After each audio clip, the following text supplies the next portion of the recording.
আমি আপনাকে বলি যে আমাদের প্রধান উপদেষ্টা যে ইন্টারভিউটা দিয়েছেন ওখানে ওনাকে প্রশ্ন করা হয়েছিল যে এত নির্বাচনে দেরি করা হচ্ছে না। কিছু মানুষের তো নির্বাচন নিয়ে সবসময় যে কোনো ব্যাপারেই পলিটিক্যাল মতানৈক্য থাকে। কেউ কেউ মনে করেছে আরও আগে নির্বাচন দিয়ে চলে গেলে ভালো হতো, কেউ কেউ আবার বলেছে সরকারের, আপনারা জানেন কোনো সময় বলেছে, এটা মিথ্যা কথা না, যে সরকার আরও অনেক দিন থাকুক, সংস্কার করুক। কিন্তু আমার কথা হচ্ছে সরকারের ইচ্ছা কি সেটা তো আমাদের প্রধান উপদেষ্টা অত্যন্ত স্পষ্ট করে বলেই দিয়েছেন। ফেব্রুয়ারির প্রথমার্ধে নির্বাচন, যতবার কথা বলছেন উনি ফেব্রুয়ারির প্রথমার্ধে নির্বাচন। ফেব্রুয়ারির প্রথমার্ধে নির্বাচনের পরে 1 সেকেন্ড 1 মিনিট 1 ঘন্টাও থাকার ইচ্ছা আমাদের নাই।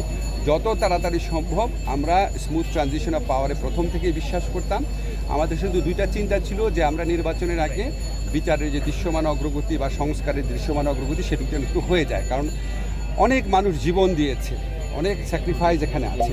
তো সেই লক্ষ্যে আমরা মনে করি বিচারের দৃশ্যমান প্রক্রিয়া তো হয়েছে এবং আমরা আশা করছি এই আমাদের আগামী নির্বাচনের আগে আমরা কিছু বিচার কাজের কমপ্লিশন দেখে যেতে পারব।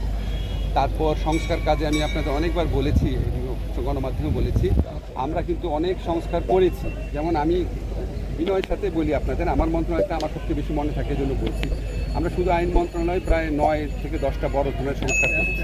যেমন আপনারা জানেন বাংলাদেশে প্রথমবারের মতো সিভিল কোর্ট আর ক্রিমিনাল কোর্টের কার্যাবলী সম্পূর্ণ আলাদা করা হয়েছে। তারপর হচ্ছে আমরা লিগ্যাল এইড সার্ভিসের সম্প্রসারণ করেছি, বাধ্যতামূলক লিগ্যাল এইড, সিআরপিসি অ্যামেন্ডমেন্ট করেছি, সিপিসি অ্যামেন্ডমেন্ট করেছি, আমরা অনলাইন বেল বন্ডের ব্যবস্থা করছি।